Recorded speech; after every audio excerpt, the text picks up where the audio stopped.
बिस्मिल्लाहिर्रहमानिर्रहीम। आज का हमारा टॉपिक है एफआईआर। एफआईआर से मुराद होता है फर्स्ट इंफॉर्मेशन रिपोर्ट। अब ये रिपोर्ट सेक्शन 154 सीआरपीसी के तहत दर्ज होती है। सीआरपीसी से मुराद होता है क्रिमिनल प्रोसीजर कोड। अब जब जुर्म होता है तो कोई भी फर्द जो समझता है कि उसके मुल्की कवानीन के तहत जो उसको तहफ़्फ़ुज़ हासिल था उसकी वायलेशन की गई है, तो वो मुतलका पुलिस को जाके दरख्वास्त देगा और उस दरख्वास्त में अपना मौक़िफ़ सारा बयान करेगा। तो पुलिस इस बात की पाबंद है कि वो उसकी एफआईआर को दर्ज करे। अब अगर आजकल जो हमारा सिस्टम है, आपने ऑनलाइन सिस्टम है, अगर आप जाते हैं तो आपने अपनी दरख्वास्त को डायरी करवा के ऑनलाइन स्लिप रिसीव करनी है। अगर आपके दरख्वास्त देने के बावजूद आपकी एफआईआर दर्ज नहीं होती तो फिर आप अदालत में जाएंगे। अब अदालत में सेक्शन 22A और B उसके तहत आप दरख्वास्त दायर करेंगे, जिसमें अदालत मुतलका पुलिस को नोटिस करेगी और उनसे कमेंट्स मंगवाएगी कि इस केस के हवाले से उन मुतलका पुलिस का क्या मौक़िफ़ है।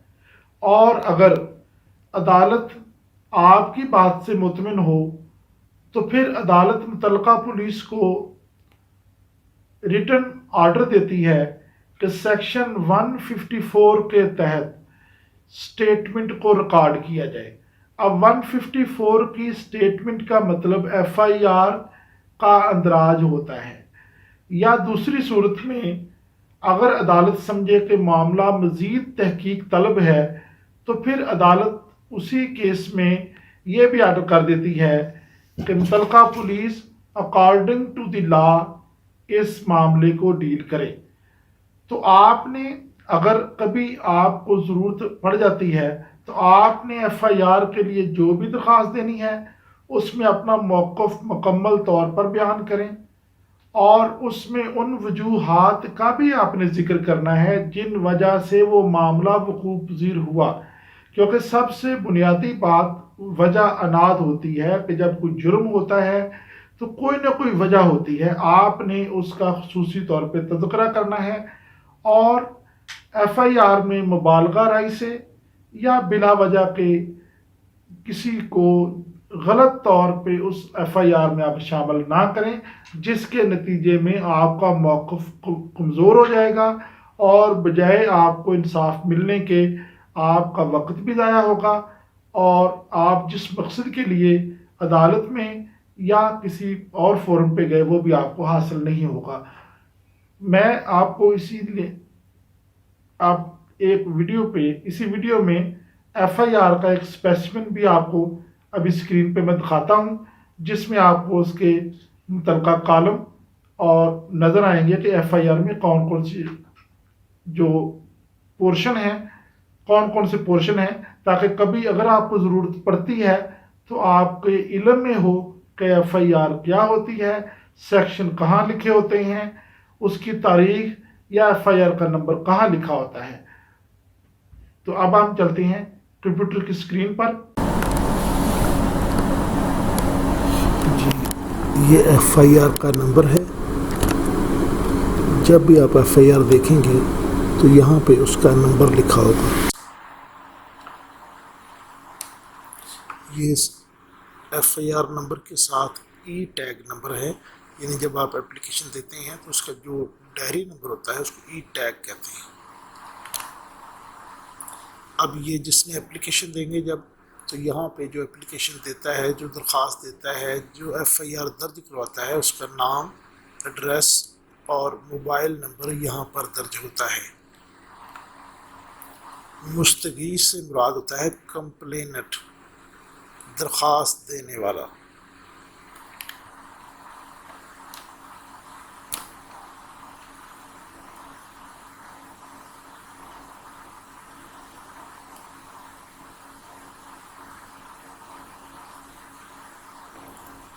اب یہ مختلف افینسز ہیں جو جرائم جو سیکشن لگائے جاتے ہیں جرم کے تحت.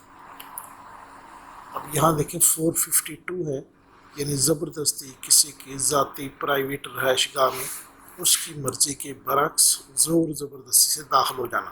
اور 506 دھمکیاں دینا. اور ساتھ نیچے لکھا ہوا ہے یہ میڈیکل کی بنیاد پہ سیکشنز لگے ہوئے ہیں. جس طرح یہ 337 لکھا ہوا ہے، یہ سارے میڈیکل نمبر کی بنیاد پہ سیکشنز ہیں.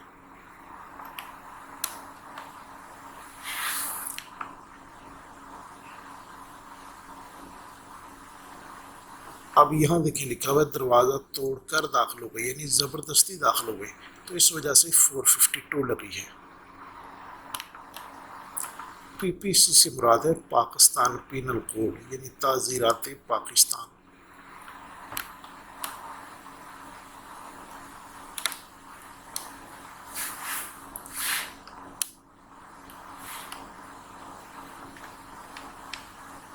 یہ باقی ساری وقوع کی تفصیلات ہیں.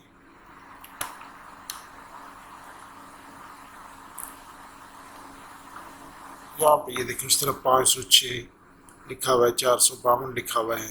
جو بھی سیکشن ہوں گے آپ کے درخواست کے مطابق وہ تفصیل میں درج کیے جائیں گے.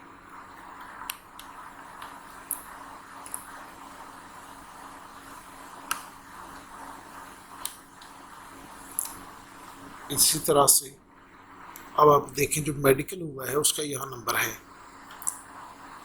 جب آپ درخواست تھانے میں دیتے ہیں تو آپ کا متعلقہ ہاسپٹل سے وہ میڈیکل کرواتے ہیں. اگر کوئی بندہ زخمی ہو گیا اس وقوع میں، اس جھگڑے میں کوئی بندہ زخمی ہو گیا تو اس کا میڈیکل کروایا جاتا ہے. تو یہ میڈیکل کا نمبر ہے، اور پھر وہ جو زخم ہے یا انجریز ہیں اس کے مطابق جو بھی فنس لگتا ہے وہ ساتھ لکھا جاتا ہے.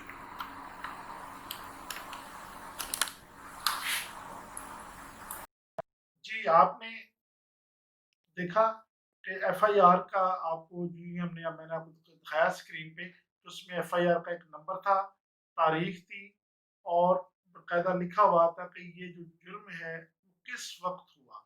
اب وقت کا تعین ظاہر ہے جو آپ لکھیں گے اس سے ہی ہونا ہے. اسی طرح سے آپ نے دیکھا کہ اس کے اندر پوری ایک جو بھی اس نے تفصیل وقوع بیان کیا اس وقوع کے مطابق ہی سیکشن لگے. تو امید ہے کہ آپ آنے والے وقت میں کبھی اگر آپ کو ضرورت پڑتی ہے قانونی مدد کی، پولیس کے فورم لیول پہ یا کسی عدالت کے لیول پہ، تو آپ ان بنیادی باتوں کو مد نظر رکھیں گے تاکہ آنے والی کسی پریشانی سے آپ بچ سکیں.